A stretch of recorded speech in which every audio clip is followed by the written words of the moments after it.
श्री स्वामी समर्थ. गुरुपौर्णिमेच्या दिवशी केंद्रामध्ये नारळ ठेवताना खालील मंत्र बोलायचा. आजपासून आपणच आमचे गुरु, माता पिता बंधू सखा सर्वस्व आहात. आपणच आमचा योग क्षेम चालवावा. या गोष्टीची जाणीव पदोपदी ठेवून मी आपली तन मन धन व वाणीने सेवा करेन. तसेच माझ्या जीवनातील शिल्लक वेळ मी राष्ट्रकार्यासाठी देऊन असे बोलून स्वामींच्या पायाशी आपल्याला नारळ अर्पण करायचा आहे. केंद्रामध्ये स्वामींचा अभिषेक केल्याने जे तीर्थ असतं ते प्राशन करताना म्हणावयाचा मंत्र अकाल मृत्यू हरण सर्व व्याधी विनाशनम सद्गुरु श्री स्वामी समर्थ पादुकम तीर्थजठरे धार्यहम शिरसाम धार्याहम असं म्हणून आपल्याला तीर्थ प्राशन करायचं आहे. त्याचबरोबर खालील प्रार्थना म्हणायची आहे. मी कश्यप या गोत्रात उत्पन्न झालेला प्रमिला या नावाचा मला श्रुतस्मृती शास्त्रोक्त श्री गुरुपूजनाचे पुण्य मिळावे म्हणून प्रायश्चित्त संकल्प करीत आहे.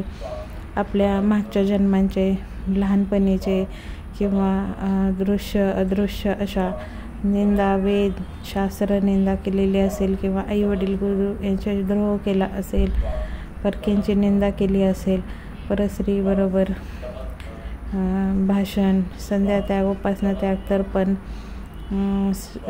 हे सगळं परिहार्य हार होऊन माझे शरीर, मन, वाणी शुद्ध होण्यासाठी मी श्री स्वामी समर्थ महाराजांना आजपासून गुरु, सद्गुरू, परमगुरू मानून त्यांची षडोपचारे पूजा करीत आहे.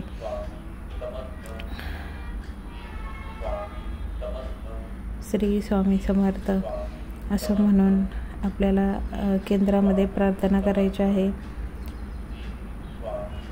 दिंडोरी प्रणित केंद्रामध्ये गुरुपौर्णिमेच्या दिवशी स्वामी याग आहे. तरी सर्व सेवेकरांनी 10:30च्या आरतीला अवश्य जावे व आपल्या मनातील इच्छा, आपली प्रार्थना स्वामींच्या पायाशी अर्पण करावी. श्री स्वामी समर्थ. श्री गुरुपूजन झाल्यावर म्हणावायचे अक्कलकोटी ब्रह्मांड नायक राजाधिराज योगीराज श्री स्वामी समर्थ महाराज की जय.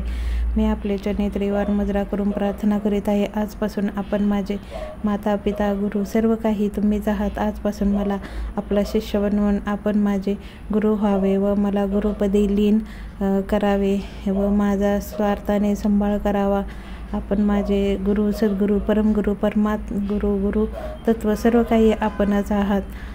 आपण माझा शारीरिक, मानसिक, प्रापंचिक, आर्थिक असं सर्व तोपरी सांभाळ करावा. योग्य शिष्य परंपरेने मला ज्ञान देऊन माझ्यावर अनुग्रह करावा अशी मी नम्रपणे पुन्हा तिवार मुद्रा करून आपले चरणी प्रार्थना करीत आहे. श्री स्वामी समर्थ. झाल्यावरती तीर्थ घ्यावयाचा मंत्र अकाल मृत्यू सर्ववादी विनाशनम गुरु श्री गुरु पादुकम श्री स्वामी समर्थ पादुकम तीर्थ जठरे धार्यहम श्री स्वामी समर्थ सबसे बडा गुरु, गुरु से बडा गुरु का ध्यास असं म्हणून स्वामींना तिवार मुद्रा करून नमस्कार करायचा आहे. त्यानंतर ना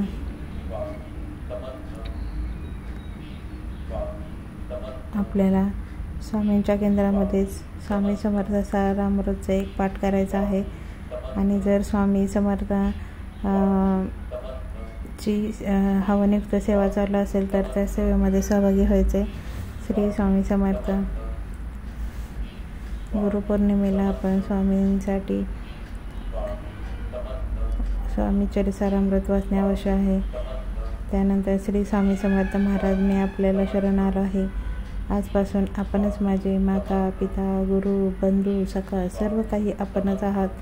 आजपासून पुढील गुरुपौर्णिमेपर्यंत आपण माझे गुरुपद स्वीकारून माझा सांभाळ करावा. वर्षभर माझ्याकडून आपली जास्तीत जास्त सेवा करून घेऊन आपल्या मार्गाप्रमाणे चालण्याची, वागण्याची मला सद्बुद्धी द्यावी ही आपल्या चरणी प्रार्थना असं म्हणून त्रिवार मुद्रा करून स्वामींना पुन्हा एकदा आपल्याला नमस्कार समर्थ पादुकम तीर्थ जठरे धार्यहम श्री स्वामी समर्थ सबसे बडा गुरु, गुरु से बडा गुरु समर्थ श्री स्वामी समर्थ महाराज की जय. श्री स्वामी समर्थ. पुढे व्हिडिओमध्ये आपल्याला या व्हिडिओवरून परमपूज्य गुरुपौर्णिमेला विशेष माहिती सांगताना गुरु आहेत त्यांची माहिती दिली आहे. त्याप्रमाणे पौर्णिमेला काय करायचं आहे ते सांगितले आहे. पुढील व्हिडिओमध्ये तुम्हाला वेळ न घेता आपली गुरुपौर्णिमा 17 जुलैपासून तर शनिवार 22 पर्यंत आहे. या काळात घरचे घरी आपण सर्वप्रथम स्वामी मूर्तीवर पुरुष सूक्त स्त्री सूक्त म्हणून पाण्याचा अभिषेक करून कुटुंबियांनी स्वामींसमोर एक शपथ घ्यावी की पुढची गुरुपौर्णिमा पावेतो तुम्ही आम्हाला सेवेकरी बनवा, आमच्या मागच्या साऱ्या समस्या दुःख संकट निवारण करा आणि आमचा योगक्षेम तुम्ही चालवा. तुम्ही सर्व काही गुरु आहात. गुरूंचे 5 प्रकार आहेत: गुरु, सद्गुरू, परमगुरू, परात्पर गुरु आणि गुरुतत्व तुम्हीच आहात. ज्यांचे देहधारी गुरु असतील, हयात असणारे नसणारे गुरु असतील, या सर्वांनी स्वामींच्या अंतःकरणात गुरु बघावेत, स्वामींना गुरु करावं हा संदेश आपण घेऊ. सारे संतसुद्धा स्वामींच्याच अंतःकरणात बघावे. अवघ्या संतांची गुरुपद स्वामींनी बहुविध आविष्कारात घेतली. त्यात आमचे साईबाबा मागे नाहीत. सबका मालिक एक असं ते स्वामींकडे हात करून सांगायचे.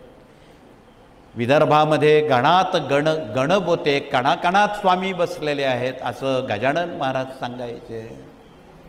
शंकर महाराज असतील, त्यानंतर विदर्भातले तुकडोजी गाडगे बाबा असतील, ताजुद्दीन महाराज असतील, गुलाब महाराज असतील, जंगली महाराज असतील, या साऱ्या महात्म्यांची गुरुपदं स्वामींनी घेतलेली आहेत होती.